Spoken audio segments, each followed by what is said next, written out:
Welcome to the FedLife podcast with Dan Sipe from Serving Those Who Serve. In this podcast, Dan draws from years of financial experience to help federal employees overcome challenges that every Fed can relate to. Join us for this journey as we reach, teach, and serve to help you make the right financial decisions. Now, on to the show. Hello and welcome to this episode of the FedLife Podcast. I am your host, Dan Sipe. Additionally, I'm the branch manager here at Serving Those Who Serve and Sipe and Associates. And I want to begin, as always do, by saying thank you. Thank you for your service to the country. Thank you for your service to me. Thank you for service to all of us. You are the glue that holds everything together. You do not hear thank you enough. You will always hear it here.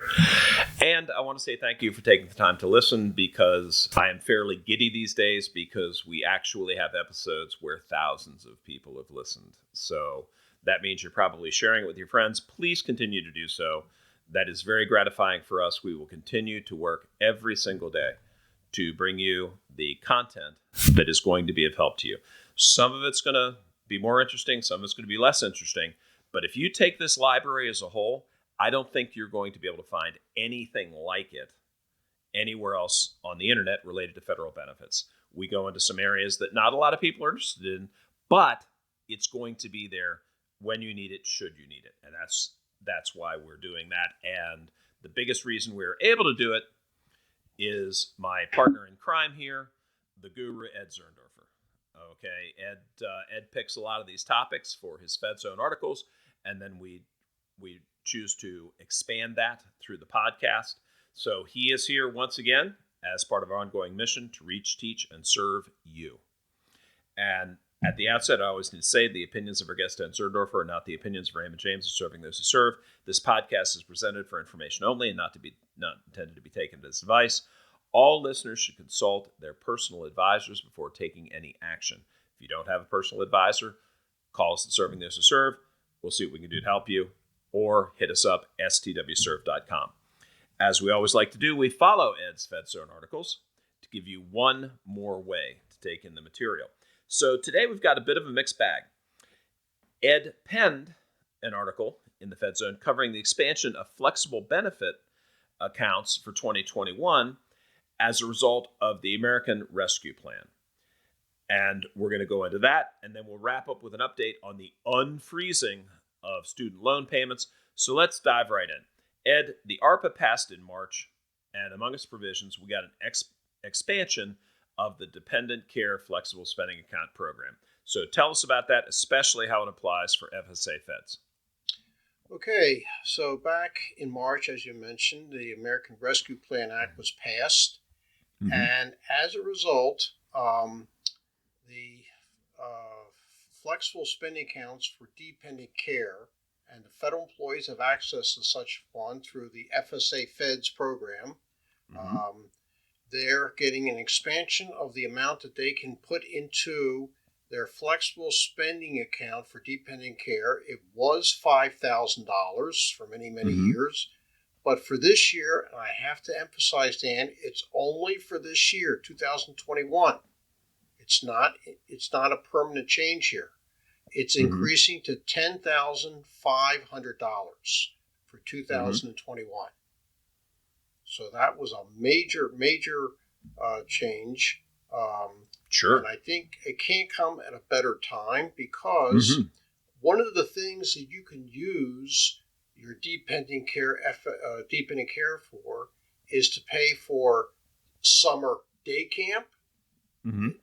It's now June, and the camps, mm-hmm. thank goodness, we're past the worst with COVID, have reopened. Last year, there was hardly any camps, but this year, I know from my own grandchildren, they're all going to camp, and mm-hmm. I know my own family, when they heard about this $10,500 increase, more than doubled being put into, they were very, very happy. Because sure. $5,000 was not a lot of money. Gotcha. And there's also some additional changes. So there's an unlimited carryover? Yes. Normally with the FSAs, and this applies both for the healthcare FSA, that's used for out-of-pocket health, medical and dental expenses. You can use your SFA. There's usually a use or lose situation. One is normally allowed only to carry over $500 with the healthcare FSA, Mm-hmm. and also with the deep ending care FSA, they can't carry over anything. But that was changed for 2021 and 2022. What it means is that they can carry over an unlimited amount of unused healthcare or deep ending expenses from Mm-hmm. 2020 into 2021, and then also from 2021 into 2022. So that was also a major change coming about as a result of, well, it really goes back to the Consolidated Appropriation Act of 2020, Sure. and it was continued with the American Rescue Plan Act of the ARPA in March of 2021. Okay. Welcome change. Yeah, absolutely. And you have flexibility on your ability to change the deduction amount too, correct?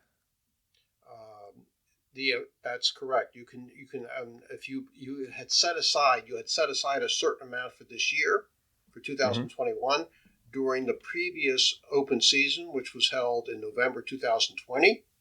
You can increase the amount. You can increase the amount that you want to set aside for the deep ending care FSA during the open season. There's going to be a special open season, which is actually happening now, Dan, during the month of June. Gotcha. And you touched on earlier that you can put away more money. They doubled the amount for the child care. There's also an extended grace period. Yes, the grace period, for this year, goes into 2022.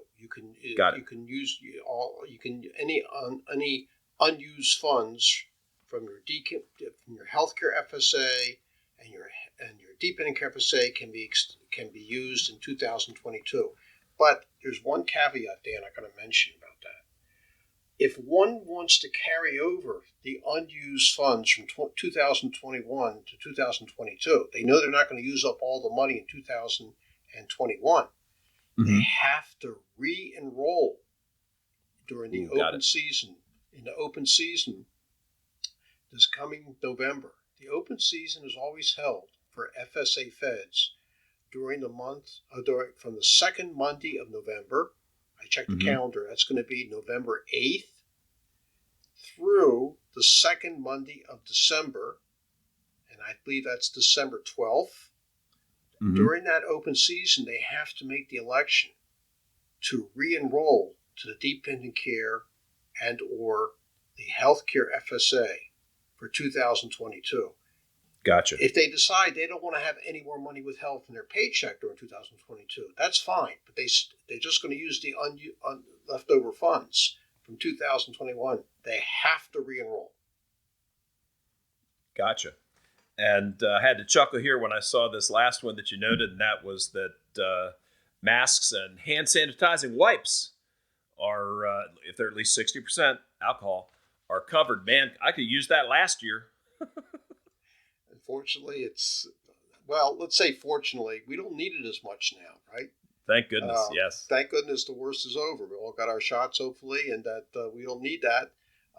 But just in case we want to get some masks, for whatever reason, I know I plan to wear a mask, let's say next winter when all the flu season floats around, Sure. All the flu. I think it's a good idea to wear a mask when you go out in public. I think we picked up a couple of best practices from this that can probably hang around. Now let's loop back because you mentioned that there's a special enrollment period right now. Why don't you walk people through the details on that? All right, there are a couple things here. Let's say an employee did not enroll or re-enroll during the last FSA open season that was held last November. They did not sign up. They can enroll, re-enroll, and current enrolled FSA participants may increase or decrease their current FSA, healthcare FSA, and deep ending FSA allotment amounts during this special enrollment period, which is being held from June 1st through June 30th of this month, so right now we're halfway through June, we still have 15 more days to take advantage of this.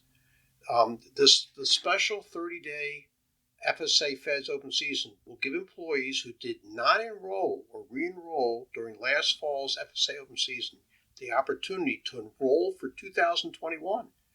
Again, just to emphasize, if someone did not sign up during the annual open season from the second Monday of November to the second one in December, they could not participate in the FSA Feds program either for the healthcare or the FSA Fed.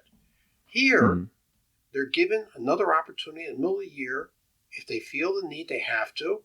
Let's face it, Dan, I find that now that we're getting so-called back to normal, a lot of people are going to the doctor, they're going to the dentist, they were afraid beforehand, they're going back, and they will incur out-of-pocket medical, dental, vision expenses that their insurance does not cover, like deductibles and co-payments and co-insurance, and now it's signed in, boy, I better put some money in that healthcare FSA because I have all these doctor appointments lined up. That makes sense. Okay. And now, as I mentioned, people are going back to work and they have to make arrangements for daycare for their kids. They're going back to work in the summer, so their kids are going to go to summer camp.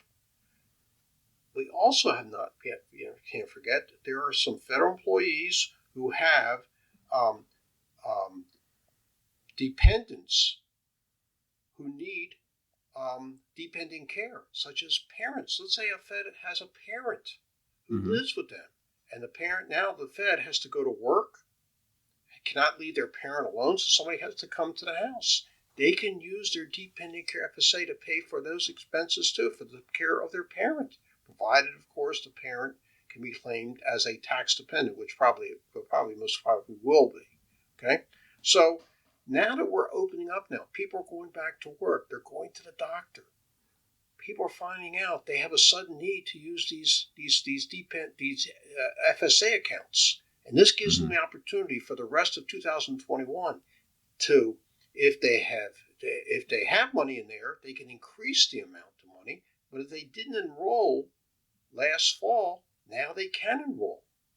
It's a great opportunity. Gotcha. And, you in your article, you touch on, again, the unlimited carryover, and also there's an age 14 extension. Tell us about that. Normally, when it comes to the child and dependent care expenses, that's for the dependent care FSA. In terms of a child, when a child turns age 13, when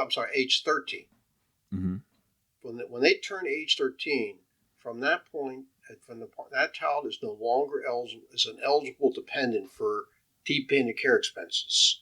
So, if your child is turning, let's say 13, let's say this month, they're turning 13 in June, and they're going to day camp. Normally, you can't use your dependent care for that child's day camp expenses, but this year you can, because the child is under age 14. I want to say once again that these changes are only for 2021. Next year, they're not going to be applicable. So take advantage of it. Absolutely. And folks, if you're listening to this and you got friends with young kids, might be in FSA Feds, be sure to share this. Okay, these things are free. They don't cost anything for people to come and listen.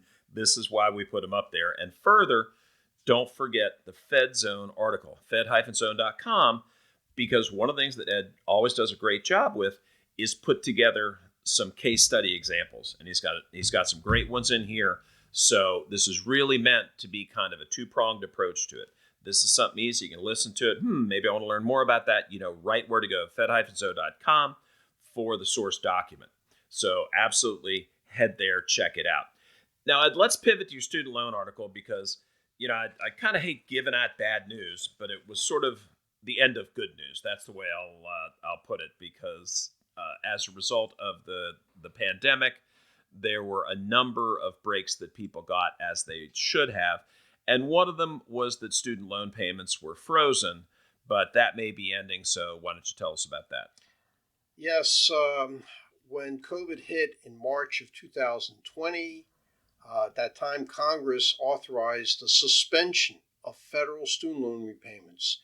Again, this was one of the many laws, several laws that Congress passed to give some relief to individuals. With the COVID, people couldn't go to work in some cases, or they were limited in their working. So Congress felt a need that those individuals who are paying back their student loans, there was going to be a suspension of student loans, not a forgiveness, but a suspension. Initially, it was supposed to last, the loan suspension in terms of paying back the loans was going to be 7 months. But both the Trump administration and the Biden administration decided to extend that suspension through another 9 months or so to September 30th, 2021. That's coming Gotcha. September.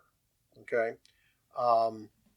And some people were hoping that it would be suspended, the suspension would continue. But as you know, Dan, the economy has gotten better. People are going back to work. Sure. So with the feeling in Congress as well as the administration, there really was no need to continue the suspension. Mm-hmm. So for all intents and purposes, Dan, the repayment of student loans will start again as of October 1st, 2021. Oh man, that's my birthday. Oh, I forgot. Okay, so as always, Ed, you don't just drop the news. You always make sure you give us some workable tips. So the first one is you say folks should make a complete evaluation of the loans they own and the amount they owe on each. Why don't you walk us through what you're thinking there? Yeah, I think it's important that people know that anybody who owns student loans just take into account what they owe. I mean, they may have many student loans. They should know what they owe on each loan, and how long the loans are. How long they're going to have to pay them back. And this includes not only people who had loans as of March 2020 when they were suspended, but even recent college graduates. Those individuals, let's say, who just graduated in May or June or early June, and they had student loans. By the time November, December rolls around, the 6-month grace period will be over. They're going to have to start making payments. Gotcha. So therefore, they should be prepared to pay it back. But everybody who has student loans should just just sit down and figure out how much they owe on each loan and for how long the loans are going to have to be paid back. To give individuals some assistance there's a website. It's called the Federal Student Aid website. I'll say I'll give the website. I'll say this website very slowly. Is at www.studentaid, one word, studentaid.gov, which will show an individual how much they have borrowed and estimates what their student loan repayments will be. Mm-hmm. Also, and that's for federal student loans. That's for federal student loans. Some individuals may have private loans. They should check with their lenders to determine what their payments and what the repayments are, as well as any repayment options. For example, there are some private lenders that may decrease the interest rate on their loans for those borrowers who enroll what's called auto debit payment. Mm-hmm. They should contact their lenders. Individuals should do their homework now before these payments start. Gotcha. And so the second thing is, you say they should optimize their payment options. I think you sort of touched on that a little bit. If you can get a lower rate by going direct debit, but what are you thinking with the optimizing the repayment options? Well, right now, Dan, we're talking about federal student loans. Yep. You're not going to get any type of interest reduction on federal student loans. But there's some other options that are available for student loans. Again, these options are at at www.studentaid.gov, and they have something called the Loan Simulator tool. I've used it. Okay. And that can be used to estimate what their payments will be under different repayment options. Mm-hmm. When I say different repayment options, I mean, do you want to pay more per month, Gotcha. so that you'll end up paying, the amount of time you'll be paying the loans will be less. Therefore, you'll decrease the amount of overall interest you'll pay because you're paying it off sooner. Recent graduates will surely start making federal loan repayments, should think about their household budgets and their repayment goals. They may not have much income right now, so maybe they don't want to pay more per month. They maybe want to pay less per month. They want to lower their monthly payments and thereby repay their loans over a longer period of time. Unfortunately, they'll end up paying more in interest. Mm-hmm. But again, by paying them off in a shorter period of time, they'll pay less overall interest. Again, it comes down to their budget. What is going to be their budget?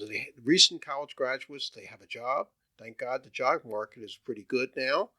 If they got a nice paying job, maybe take advantage of it and pay off those loans, pay more and pay them off sooner. Another option, again, this is strictly with federal student loans, is something called an income-driven repayment plan, in which payments are based on one's income and family size. Gotcha. Again, go to www.studentaid.gov and go to the Loan Simulator tool on their website. I've used it. Okay. It's easy to use. It's a great tool. And your third point that you bring up the idea of refinancing to a private lender, but you have some cautions there too. So why don't you comment on that? There is another option here, is that with all your federal student loans, you can refinance those loans. That's an option with a private lender, perhaps at a lower overall interest rates. A lot of individuals have student loans that have high interest rates. When I say high interest rates, I mean more than 5%. They might be like 8% student loans. Mm-hmm. I get this question all the time. Is student loan interest deductible? I say maybe. There is an adjustment to one's income on the taxes. It's called the student loan interest deduction, maximum per year of $2,500. But if your income is too high, you cannot deduct the interest because your income is too high. Gotcha. Also, individuals who file as married filing separate are not allowed to deduct student loan interest. Gotcha. So, I have a couple clients that are married, and one of the spouses has a lot of student loans. The other does not have any student loans, and they file married filing separate because the spouse who does not have student loans does not want to be held liable in case their spouse defaults, and they end up divorcing, and they don't want to have anything tainted on their record, so they file purposely as married filing separate. So therefore, the spouse who has student loans cannot deduct the interest. Gotcha. So that's one factor here. But with the private lender, there is the possibility that you could refinance all or part of your federal student loans and get a lower overall interest rate. Mm-hmm. And again, the fact that you can deduct the interest it's nice, but it shouldn't be the end here. You got to think about all the possibilities here. Paying less is better. Pay less is always better. Yes. Yeah, exactly. And last but not least, go ahead. There's a downside to refinancing a private lender. That if you switch your federal loans over to a private lender, in that case, the borrower would be ineligible for possible broad-based government-sponsored loan forgiveness.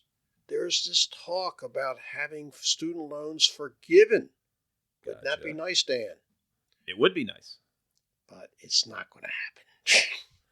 No, that's what I was saying. You say don't, you sort of advise people not to get caught up in forgiveness fever here. So, and I think it's a loaded topic in the sense that, it sounds really great on paper, but there's a whole lot going on in the country right now, and there's a whole lot we got to pay for. So I'm not sure where that all works in. So I think it's wise to advise people not to bank on it. Where that's concerned? Yes, I agree. A possibility is take some of your federal student loans, particularly those that have the high interest rates, Dan, and then refinance those with a private lender. But again, it has to make sense mathematically. You got to run the numbers here and make sure it really makes sense. No. One thing I really advise federal employees not to do. This is not in my column, but I'll say it right now. And I get this question a lot. Ed, do you think it's a good idea that I should take a loan against my TSP and take that money and pay off my federal student loans? After all, I can get borrow as much as $50,000 from my TSP account and pay myself back, take out the loan. The interest rate is now the G fund rate, which is less than 2%. What do you think about that? I don't like it. Mm-hmm. You don't want to borrow against your future like that. Right. Okay. That's generally a very bad idea. No, I agree. Ed.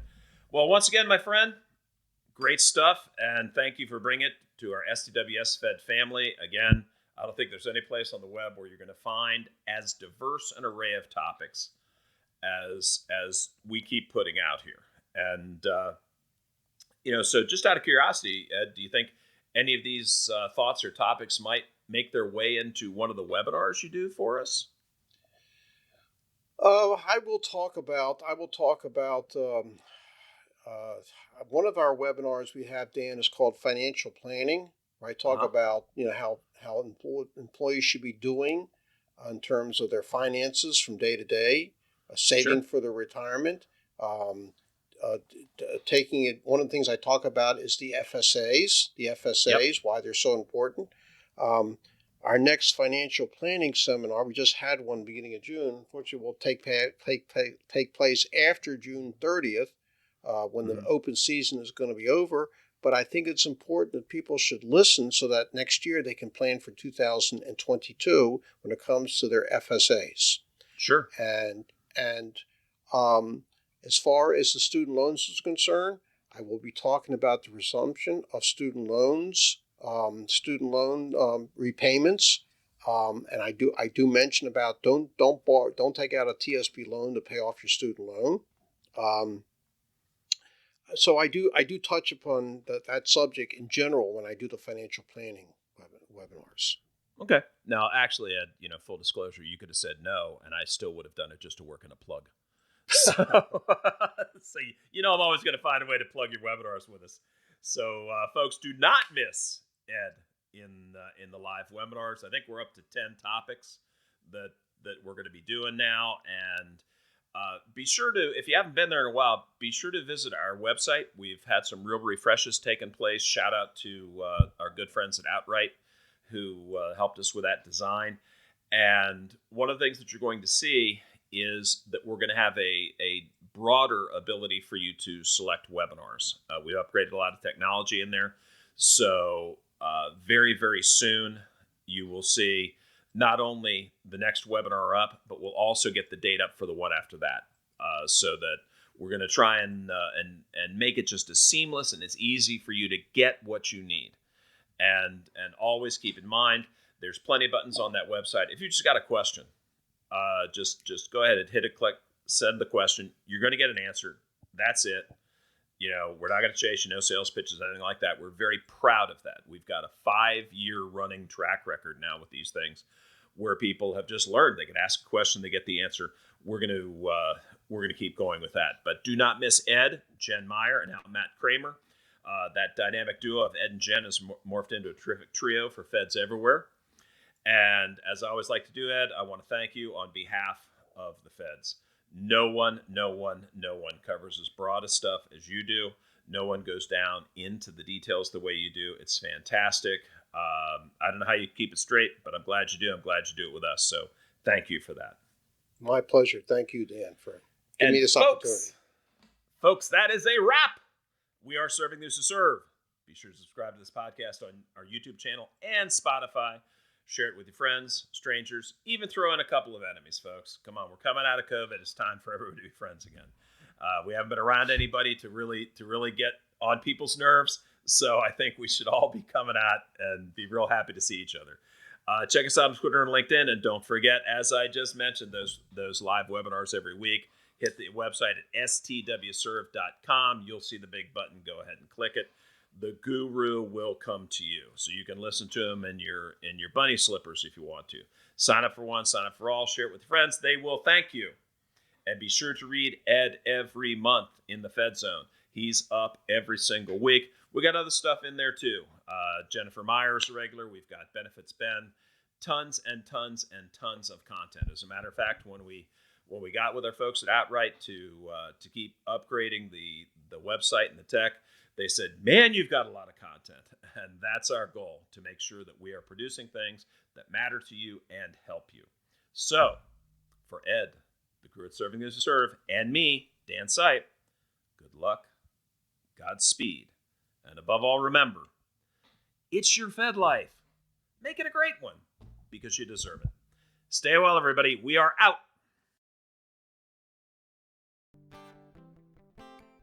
Thank you for listening to the FedLife Podcast. Click the subscribe button below to be notified when new episodes become available. The information covered and posted represents the views and opinions of the guest and does not necessarily represent the views or opinions of Serving Those Who Serve or Raymond James. The content has been made available for informational and educational purposes only. The content is not intended to be a substitute for professional investing advice. Always seek the advice of your financial advisor or other qualified financial service provider with any questions you may have regarding your investment planning. Securities offered through Raymond James Financial Services Incorporated, member FINRA SIPC. Investment advisory services offered through Raymond James Financial Services Advisors Incorporated. Serving Those Who Serve is not a registered broker-dealer and is independent of Raymond James Financial Services. Raymond James is not affiliated and does not endorse the opinions or services of any of the quoted professionals or their respective firms. Any opinions are those of Dan Sipe and not necessarily those of RJFS or Raymond James. This case study is for illustrative purposes only. Individual cases will vary.